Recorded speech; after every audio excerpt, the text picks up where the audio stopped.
facilitate introductions and ensure that the team is familiarized with the Grow New York region. They are intentional in their introductions, looking and seeking connections with industry leaders, potential collaborators, and partners that would help them succeed and scale in the Grow New York region. One of the major goals of the Grow New York, and also it's supported by our funders, Empire State Development Revitalization Funds, and the New York State Division of Science, Technology, and Innovation. This is an economic development strategy to entice and encourage startups to scale and do business here in the region. And so as part of the regional impact that each of the finalists are expected to pitch in the pitch competition that takes place in November, those teams as prize winners are committed to accomplishing milestones that target and influence and impact the Grow New York region specifically. We want to highlight some of our winners today. We have 3 of them that will be presenting, but 4 winners that of the 7 that are not able to be on this call are, I'll just preview or overview a few of them. One of our top prize winners is Unibio, which is on the call today. We have 2 $500,000 prize winners, one of which was Pure Nanotech from Parsippany, New York. Pure Nanotech develops membrane nanobubble technology solutions to maximize irrigation performance and optimize energy usage in the agriculture, pond and lake restoration, wastewater treatment, and disinfection industries. And one of their milestones they plan to accomplish is having regional manufacturing here in the Grow New York region. On the call, we will have For Better For Worse, represented by Shelly Elkovich, as a $250,000 winning team, but there are a few others that are not here with us today. One is Clean Crop from Holyoke, Massachusetts. Clean Crop technology combines electricity and food grade gases to remove pathogens from seeds before they are planted, increasing yields, reducing waste, and improving food safety without preservatives. And some of the milestones that winning team intends to initiate is establishing some machinery within the region, as well as meeting some production goals. Clearleaf is another $250,000 winning team from San Jose, Costa Rica, and their line of safe fungicides and bactericides protects soil and crops from a wide range of pre- and post-harvest pathogens without harming the environment or your health. All of these teams, I should say, in addition to the milestones I've mentioned alongside, are to have hires within the region. I mentioned this is an economic development strategy of Empire State Development to invigorate and positively affect our economy of the Grow New York region and New York State as a whole. So all of our finalists have some sort of component of delivering direct, high quality, full-time positions in the region. And the third $250,000 level winning team that's not able to be here today is Zordi out of Oakfield, New York. This is one of our local or regional teams. Zordi builds autonomous greenhouses with robots and AI to make delicious, high quality produce available anywhere. And in addition to hires, they plan to establish a primary seed facility in the Grow New York region, as well as establish a couple new growers within the region. And so today, I wanted to introduce our special guests. We have 3 winning teams. Our $1 million top prize winning team is Unibio, represented by Matthias Figliozzi. He is the CEO. We have Jody Neal as our $500,000 winning team, Utter Ways. Jody is the CEO. And then we have $250,000 winning team, For Better For Worse, led by Shelly Elkovich, the CEO, and as a $250,000 winning team. So I'm going to open up the panel for a bit of discussion. We have some Q&A, but just to help the audience get to know a little bit more about Grow New York in context and of the perspective of a finalist or winning team. I'd like each of you guys to introduce yourself, share a little bit about who you are, what your startup does, and a bit about your origin story. We can start with Matthias. Thank you, Sarah. Nice to be here. Thank you for the invitation. I'm pleased to be representing Unibio. I am an economist by education, but I have 4 female scientists as co-founders. We are working in nanotech for agriculture, and what we are doing is helping farmers to use less chemicals to produce our food. And we do it with a new powder, like a new additive that the farmers can use directly in the farm, combining it with the pesticides they use to increase the efficacy so they can use less. So for example, when apple producers that are very relevant in upstate New York, they try to grow the apples we eat, they normally use chemical fungicides to control all the black dots that we see in the apples and most consumers don't like. To prevent all these black dots appear, they sometimes tend to overuse these chemicals, and that is what normally creates all of different type of health issue problems or environmental problems that we want to avoid. So when they combine our particle with this type of pesticides or some others, they can have the same results by using significantly less. And that means lower chemicals in our food, but also lower cost, and in some cases, even better yields. This tech, it's the results of more than 10 years of research. Claudia, my co-founder and CTO, she had been studying this for decades. She was studying plant physiology during her whole career. She is a PhD in plant physiology, the hormone system of plant, and she was studying how to protect plant without overusing chemicals, and how can we make plants help us to help them. And she find out a way that is very curious. It is based on receptors that plant has. That plant has the ability to detect the pest that normally harms them, like the fungi on the insect, and they do it with a polymer that is in the surface of these pathogens. So she took that polymer and started to modify it in a micro nanoscale to be able to trigger this reaction on plants and use it as a mechanism to make the pesticides penetrate better and being uptake better by plants so we can use less. We are now happy to be offering these to chemical companies so they can have it already built in their products. So they can bring to global market directly a pesticide that is optimized with this additive that is from natural origin, or we can give it directly to farmers like we're going to do in next spring, summer in upstate New York, so they can start buying less chemicals and have healthier food. Thanks, Matthias. Jody, do you want to share a little bit about Udder Ways, like who you are, what you do, and what's your origin story? Sure. I'm Jody Neal from Albion, New York, and we have a dairy farm. My family has a dairy farm, and I would be the 3rd generation.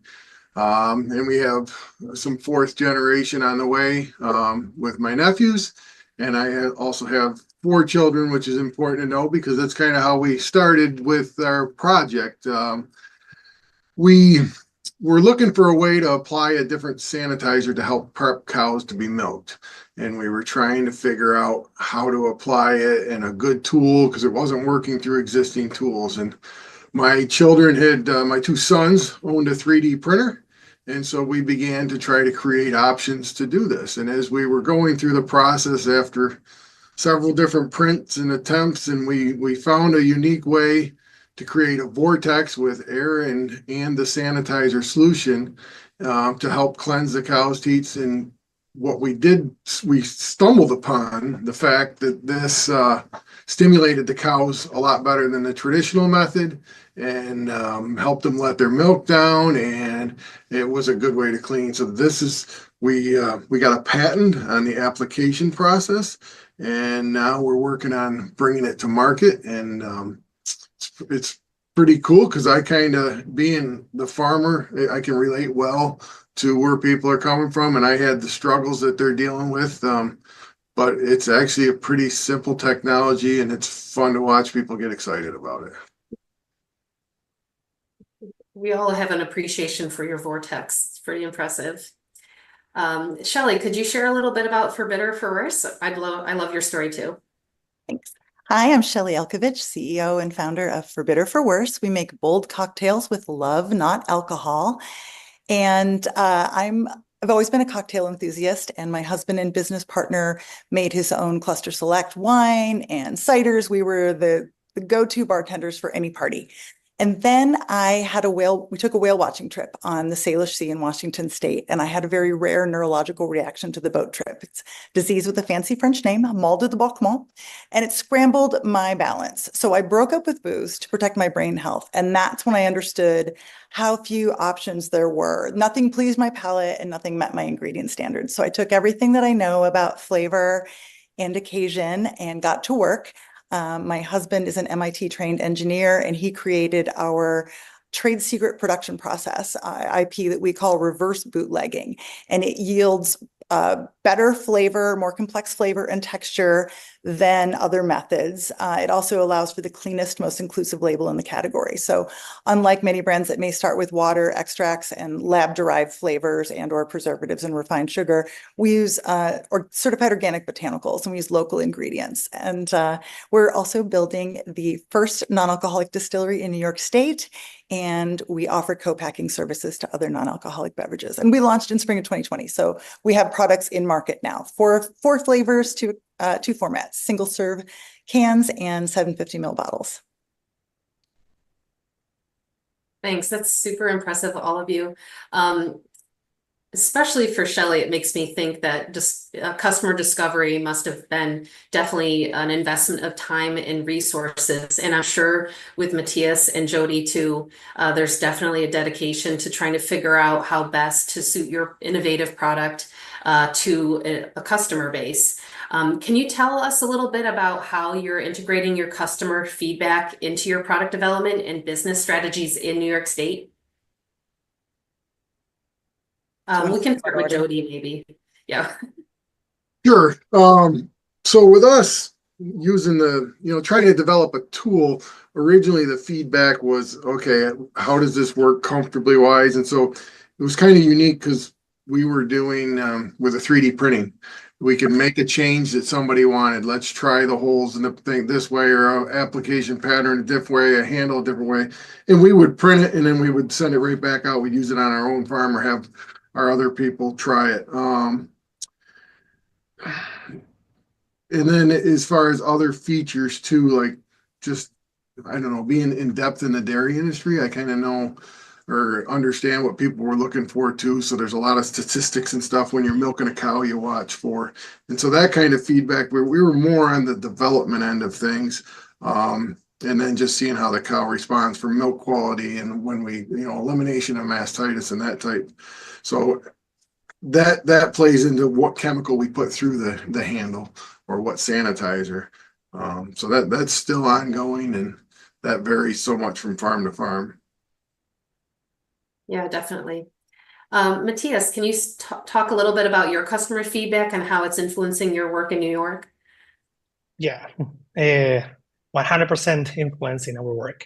Because when we started the process in Grow New York, we were focusing only on a B2B model. We were working already with big giants in the chemical industry, testing our tech with them and doing chemical testings on the lab, aiming to partner with them to bring a new product to the market. But when we realized that was going to take years, because it takes several years of development with big chemical corporations, big multinationals, we decided that we need to do something to bring this tech faster to farmers. but we didn't know anything about farming practices, specifically in the region. So without customer discovery, it wouldn't be impossible to find the best way to use our tech. So what we did was start like old school customer discovery, start knocking doors, go into farmer markets and start to talk with farmers and ask them why they are using which chemical and if they were interested in using less. And what we find out wasn't the obvious answer, and was that they weren't that interested on buying less chemicals, because at the end is what they find that is useful. And we were proposing them a way to buy less chemicals, and they say, well, yeah, that is interesting, but not really a deal breaker. And indeed, I am not really willing to put on risk my crop. That is how I live, with something new that I never tested before. What if I use less chemicals and then the protection doesn't work and I lose my whole crop? I cannot put that on risk. So then we need to start doing more questions and understand how could we potentially add value. And talking with many different farmers, we find out that apple farmers were more willing to try our tech because it's a high value crop that consumers are more demanding for good looking apples, but also they're very concerned about the quality of what they eat. And by keeping asking, we find out that what we were adding to the farmers more than saving cost was helping them to have better results. Of course, using less chemicals, but for them was, oh, if you can help me to protect better the fungi that are affecting my apples, here that in New York State humidity is a huge problem. So they have a lot of fungi. And this is something that we didn't know. We learned by talking with them. If you can help me on that worth for me like 10 times more than the saving cost of the chemicals. So then we shifted like our value proposition. We are helping farmers to make more money using less chemicals, not saving cost of chemicals. And that triggered us to have the first early adopter of this tech. So being very focused on understanding your clients helps you to shift your strategy and decide where to focus. In our case, was defining first apples, but then following the same process, we are going to choose the next crops like grapes or even soybean in the future.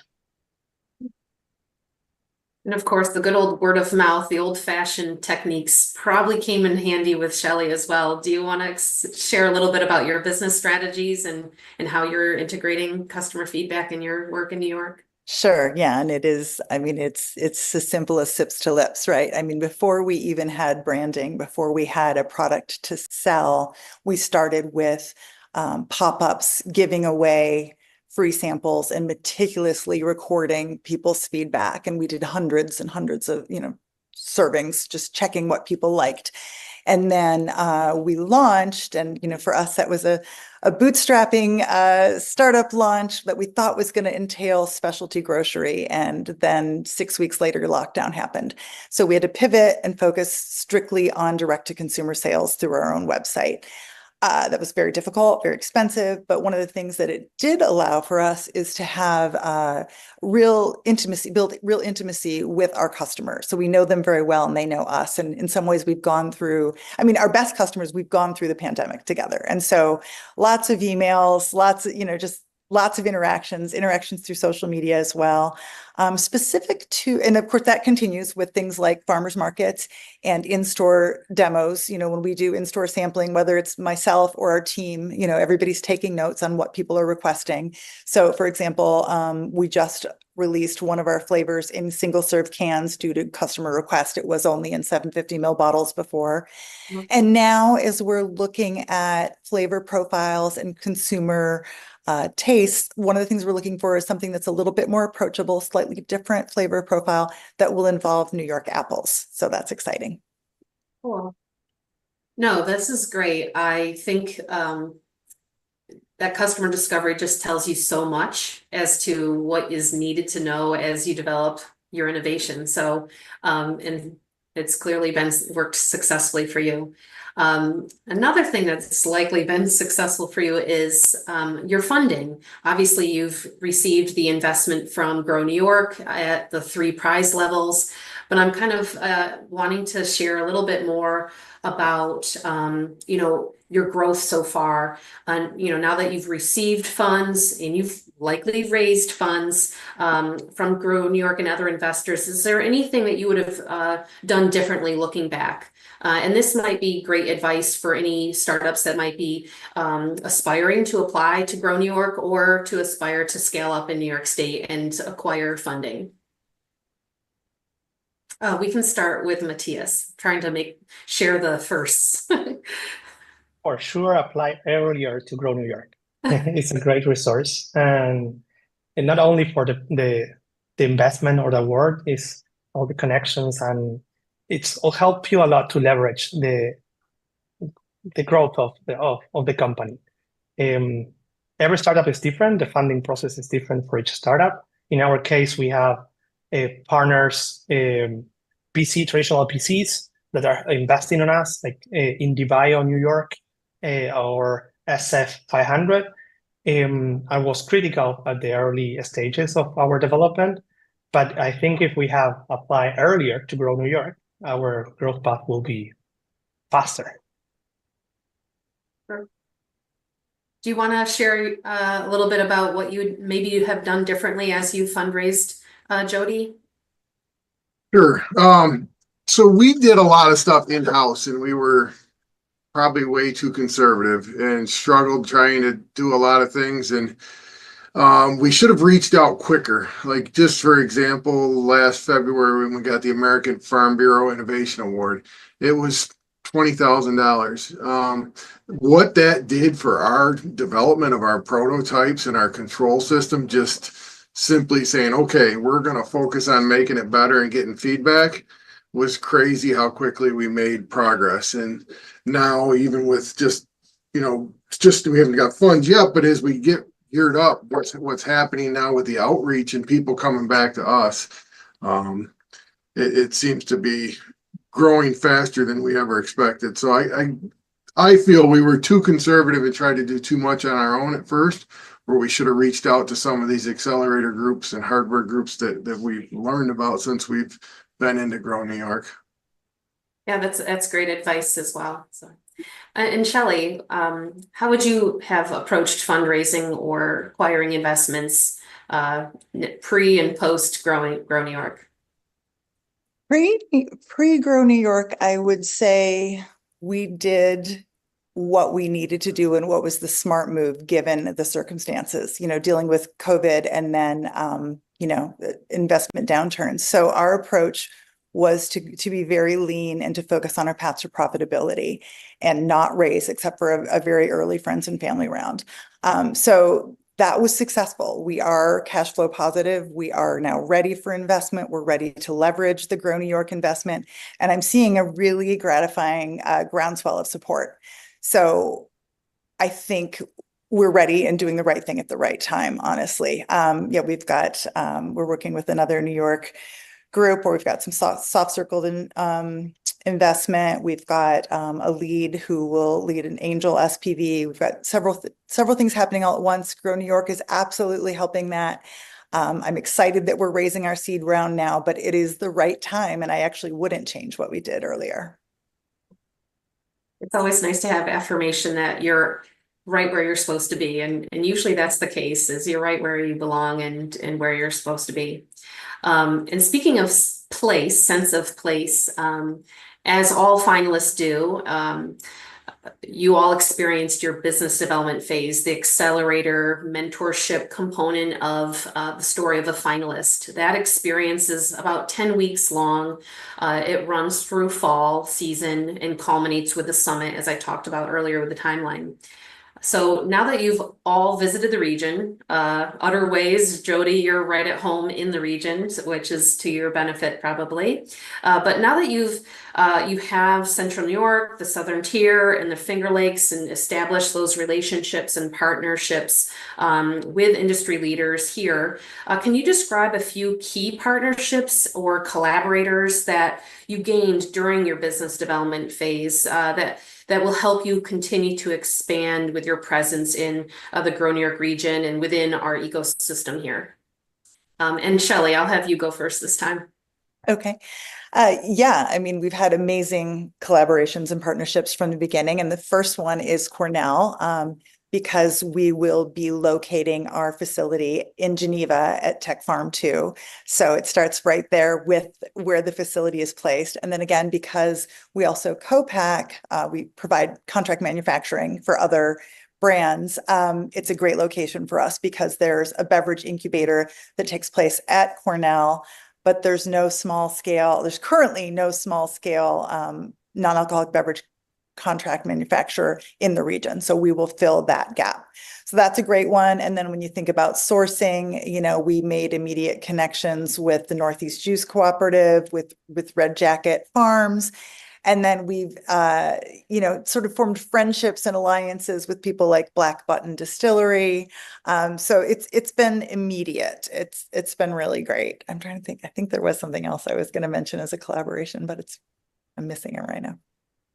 No trouble. We can always circle back if you need to. But Jody, you're in your home region here, and certainly have a familiarity and established connections probably prior to Grow New York, certainly in the business development phase. Can you speak to some of the key collaborators or partners that you've been able to kind of maybe have a deeper relationship with or grow beyond what had originally been, within the industry that you've been working in the Grow New York region?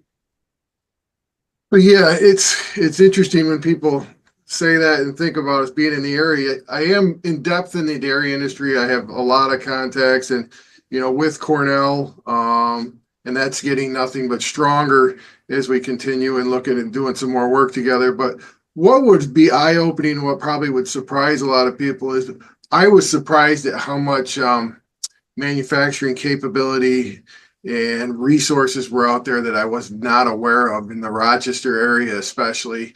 And that's right in our backyard. And so the contacts we've gained there to do some contract manufacturing, to help develop our control systems and just double check the engineering and verify our tool and make sure we are truly where we think we are has been great. And so then that's led to, it's been a little bit slower than we expected as far as with actual New York farms, but that's coming quickly. And we've had a lot of interest from outside the area too that's come back from dealerships and that looking to learn more about the product. So yeah, we've picked up a lot.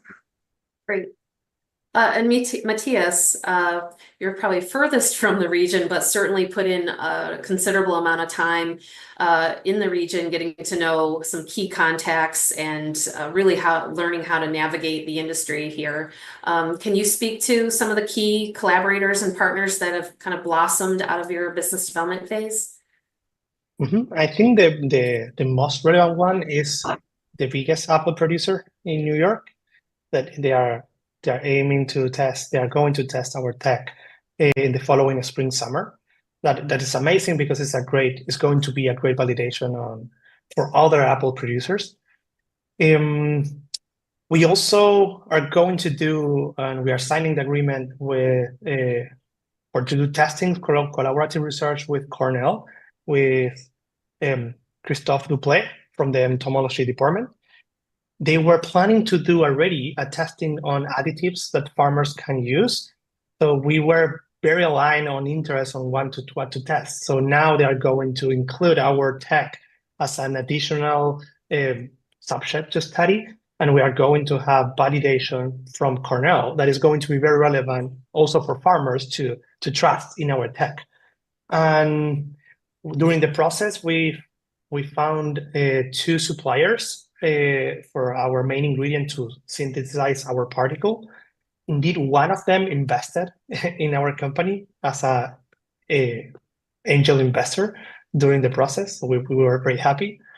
And now we're in the process of trying to identify manufacturing services because we want to manufacture the particle locally too. Yeah, it's definitely beneficial to expand your network. I think just we talked about simple word of mouth at farmers markets, but having that ability to have a business mentor as part of our accelerator program, facilitating introductions, but also as a finalist, I'd mention we have networking nights throughout our business development phase. If any of those in the audience would want to engage with some of our finalist startups, next fall, look for some Eventbrite invitations and publicity around those events to engage with some of our year 7 cohort to come.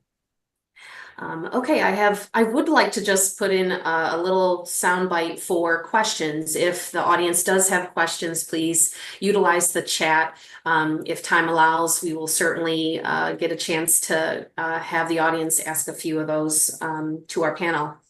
But I have a few more just to keep the conversation going. So winning the funding from Grow New York will undoubtedly change some of the plans for your startup, such as the speed in which you get things accomplished, or maybe even the trajectory. What have you planned for 2025, and how has receiving the Grow New York prize impacted, or I should say investment, impacted your plans? And I think we'll rotate back to Jody to start us off with that response. Yeah, so this will definitely pick up the speed at which we get tools on the market. The first step is going to be to hire some people to just be boots on the ground and get some farms up and going and somebody there with them to test it. And it's been kind of a unique thing because if we get a test farm going, our strategy is not to rebuild a market that's already there as far as servicing farms, but to go to a dealership and have the dealership service the farm. And what we found is once we get a system on a farm, their dealer sees us and then the dealers are calling us. So we've shifted. So we're going to focus on key farms and key areas. And we've already got some interest in employment for somebody to help us do that. And then kind of walk for a couple months and hopefully by mid-year having dealers selling these things for us, and then our people would shift to supporting the dealers. So yeah, definitely the speed will pick up its pace, I guess. yes. Shelley, do you want to speak to what the funding has done and how it's influenced your trajectory or the path and the pace in which you move forward? Sure. Well, I'm very excited to hire. Our first hire will be an East Coast salesperson, so that's going to be a big help. And we've already, since presenting, we've got a couple of East Coast distributors that are planning to work with us. So we'll be expanding our account range. As it is, New York is in terms of direct to consumer, it's our second biggest market after California. So we know New York is a good spot for us in terms of selling the product. But also, we are very excited and committed to relocate. And one of the things that we found with this prize is that there's this groundswell of support of, people and businesses who want us there and who are helping, championing us basically. And so it's a very exciting time to be moving quickly with our seed round. And that's probably the biggest immediate issue. We plan to be there by summer, basically. Yeah. No, I'm excited. I live in Geneva, so I'm excited to have you as a neighbor. That's great. Matthias, how has the funding changed your speed or trajectory? Can you share your It's been a crazy month since the award ceremony because now we are reorganizing everything. The team is changing. We are changing our plans. We are preparing for growth, but significant growth. It's exponential growth. That's mainly because we were going in a slow pace, trying to match the speed of the chemical companies that are big multinationals and normally are very slow. But now we have on the goal to be successful, the biggest possible in the next spring, summer, and that's in 3 months. We need to be ready in March. April to start doing trial with local farmers and selling to local farmers and trying to start deploying our product. So that's accelerating a lot. We need to hire local agronomists because we need to have people who knows how to produce in the land in upstate New York. We need to have also people for the lab to be able to manipulate all the products we are going to give to the farmers. And we are going to grow from there to 10 or hopefully more employees by the end of the year, mainly in high value team members like PhD and these kind of profiles, because we need to go deeper on in chemical knowledge, in agronomist knowledge, biology, because we also want to take the opportunity to accelerate the conversation with the chemical companies, because we have a position to do much more of the work that is needed to be done with them. We can do it by our own. We can have our own team to do the development. They were doing it slowly and accelerate the process. And so that's very exciting for us. We think this next year is going to be critical in our growth path for Unibio. Yeah, no, I'm excited for you. We all are rooting for each of you as you move forward and just continue to impact the region. I don't have any questions in the chat yet, but I have one. I've come prepared with one more question.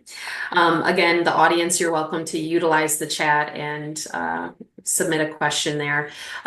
If you have questions about the program that I overviewed early on, there are always details on our website. I have a Calendly link that can be provided for a one-on-one introduction. And then again, if you're interested in the dairy innovation program that I talked about, the curricular and incubator component phases to that, you can go to dairyinnovation.org. But one more question I have for our panelists here is, the Grow New York team is already preparing, surprisingly, for our Year 7 competition that will take place in November 2025. So as applications open, as I mentioned in the timeline, springtime, mid-March to mid-June, our application window will be open. We'll be excited to receive and learn more about startups from all over the globe wanting to compete and to scale up and do work here in the Grow New York region. Looking forward to Year 7. What advice do you have for Year 7 applicants? Should they become finalists? How would you coach them to engage with the Grow New York program and the region as a whole? And I'm not sure who I'm starting with at this point, but Matthias, why don't you take it? Yeah, I was talking about this with other startups from Argentina, because our science is originally from Argentina. We're already based in New York, but there is many other food and ag tech companies around Latin America, and they were asking me what to expect. And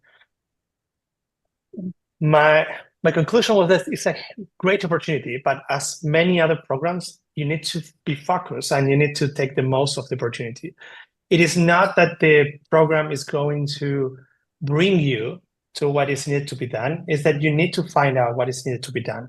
And if they are providing you a mentor, take the most of the mentor. Just ask questions, learn from them, be open to listen other people's recommendation. The very first feedback that we got from the judges during the selection process to be a finalist was, I like what you do, but I don't like too much the B2B strategy. It's too risky. We are not very confident that you are going to be successful on that. And we took that and we started to think deeply on the B2C or the direct-to-farmer strategy. So we shifted a lot during the year, the 6 months of the process. But it was because we were open to do it. We were open to listen advices and to use the connections that the Grow New York offered to us. But even if they are not offering you a specific connection that could be valuable for you, because we are plenty finalists, so there is many startups asking for a connection, and it's not possible to have relevant connection for all of them. So you can use the context of the finals to get your own connections. That was what we did. we started to knocking doors and telling people, do you know about Grow New York? Well, we are one of the finalists. And that was a great icebreaker to start a conversation because they know about Grow New York, or if they don't, they are curious about it. And they know that you are not just a random startup that is taking their time. So use the opportunity, take the most of the program, use the connection as much as you can, but be prepared to give your best effort to be successful. Yeah, that's great advice. Shelley, what's your advice for a year 7 applicant? And I'm asking in a way that I know you applied 2 years in a row, and we've been through a few info sessions together as you prepared and became finalists for year 6. But just as the advice you give as a persistent and perseverant applicant and ultimately finalist and now prize winner, what advice do you have? It's funny, Sarah, because I'm at a conference now where I know 2 people that I met in Chicago, where I met you when you reached out to me.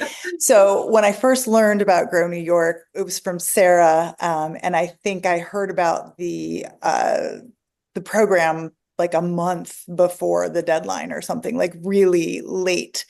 And I applied. And of course, my application was not terribly impressive. However, when I got the feedback, they said, you could be competitive. We encourage you to try again. So then I really went deep, and I spent that year, even before I was a finalist, I reached out to a lot of people and I learned a lot on my own. I didn't even wait till I was a finalist.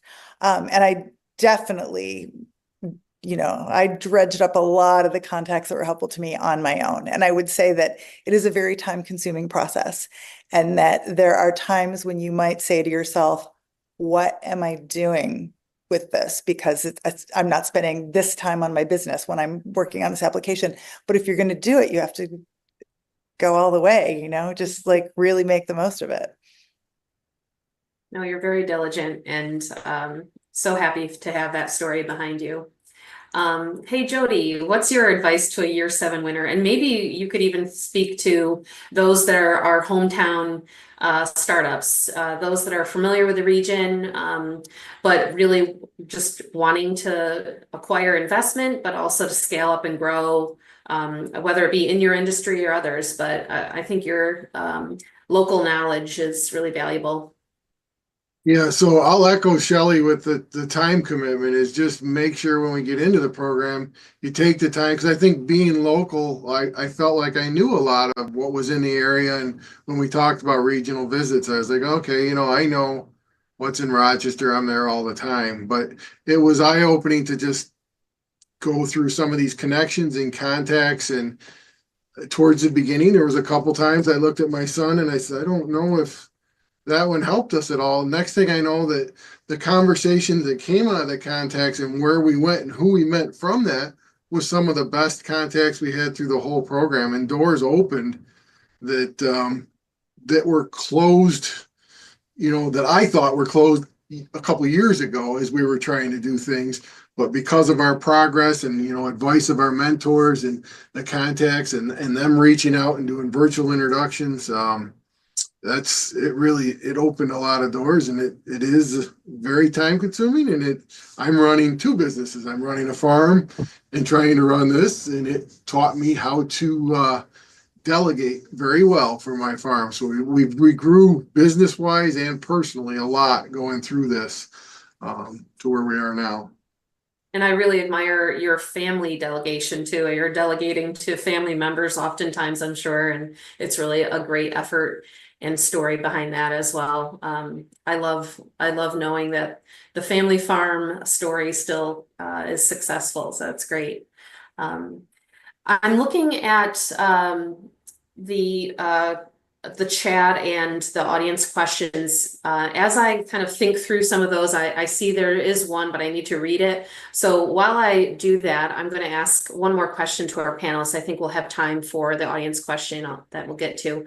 But this goes back maybe a little bit to when you were sharing about your origin story.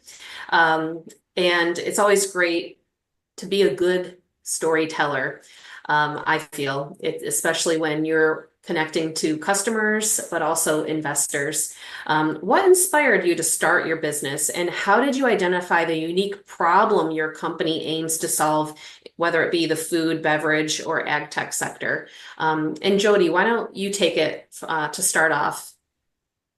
So, I'm dairy farms and dairy farmers. I know, like, the way we prepped cows to milk them was you put foam on the cow's teats, you wiped them off, you stimulated the cows.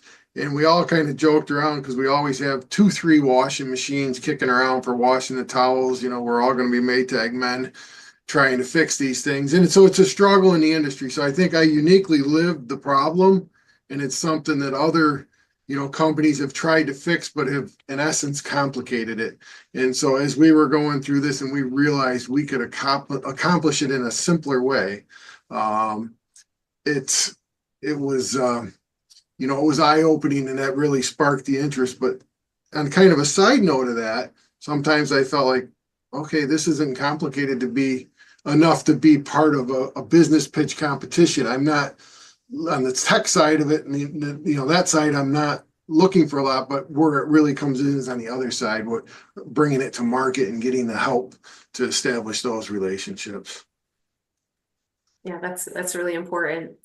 Matthias, what inspired you to create your business? Well, I think the responsible is Claudia, is my co-founder and CTO. She was dedicating her whole life to study this nanotech, this particle, and plants. And she grew up in a small farming town in Argentina. All her family and neighbors were agricultural producers. They were producing grains using chemicals, like most farmers does.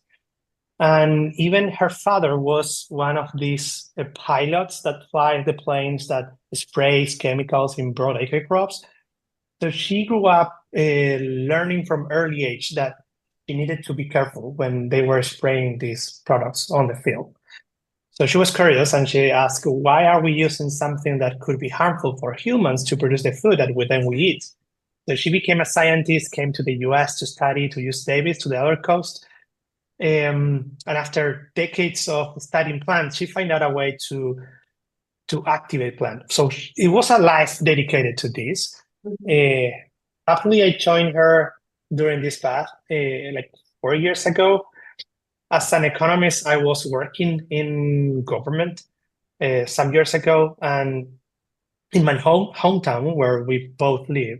And one of the problems that there we have is that there is a conflict of interest between environmentalists who want to protect the environment and human health, and farmers who want to be profitable and produce affordable food for 8 billion people. So I was always curious about how can we solve that more as a economist, like a productive way. Why are we struggling as humans or why do we need to balance between having healthy food or affordable food? Why cannot be both? And then I crossed paths with Claudia, and it was like a spark. We knew that we need to do something together. And we started to work on building a startup because we wanted to do a company that can impact globally, global markets, and not just our city and local farmers. Yes, it's great when the inspiration is mutual. That's awesome. And Shelley, what inspired your business? Well, you heard about the a little bit about yeah. So I mean, I guess personal story. Yes. So I think, what that boils down to is that I am the customer. I'm somebody who is a passionate cocktail enthusiast who really cares about flavor and who also reads labels. And so that combination, wanting to solve for my own unmet need, I started to realize that there are a lot of people like me, especially because, mocktails are often considered to be weak, overly sweet, things like that. So it just come from my own need, really. Yeah, that's great. And it's a shared need, I'm sure. So yes. Okay, so I've had a chance to read the audience question, and it's a multiple question, but I'll start with the audience member is asking who your typical client is and what marketing or PR, marketing, and business development tools are you using to enhance your product lines? So if you want to touch upon either of those in terms of your typical client, if applicable, and then also your marketing and business development tools that you use. And Shelley, do you want to speak to that? Either your client or your business development tools that you're using? Yeah, so we have technically we have 3 streams of revenue, right? So we sell direct to consumer, and then our other customers would be wholesale buyers, and then we also do co-packing. So we have other drink manufacturers, or who we work with. Mainly, we've relied on word of mouth for marketing. We don't have, there's some sales costs, but not much yet. And, a very guerrilla. We don't have a PR agency or a budget for anything like that. So everything we've done is organic media. And, I've just been sort of relentless in using guerrilla marketing tactics, including, finding someone on Instagram and messaging them. Yep. Can you relate, Jody, or do you have a specific marketing and business development tool that you find beneficial?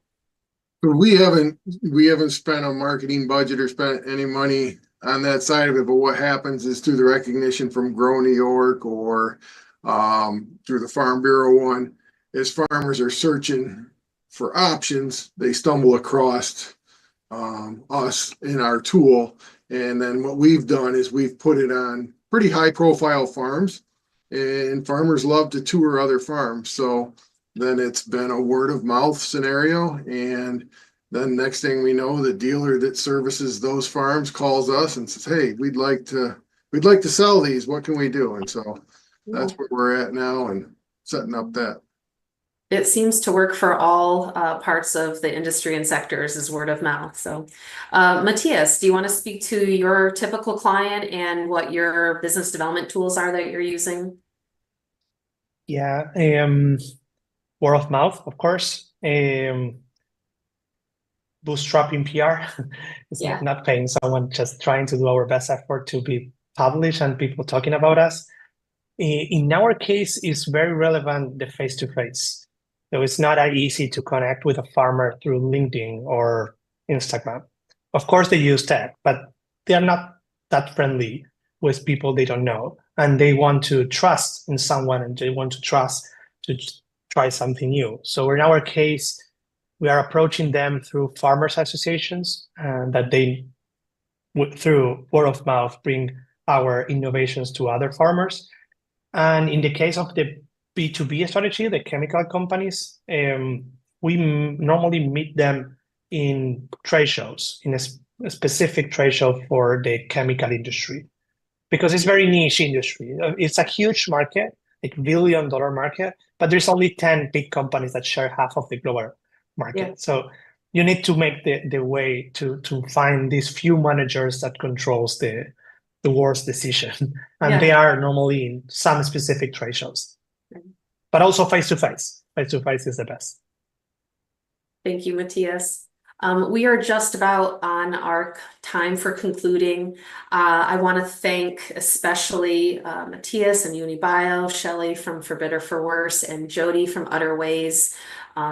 Of course, our remaining prize winners and our finalists from year 6. I want to thank Empire State Development for funding Grow New York, and our partners at eCornell for helping us provide this outreach to the broader audience.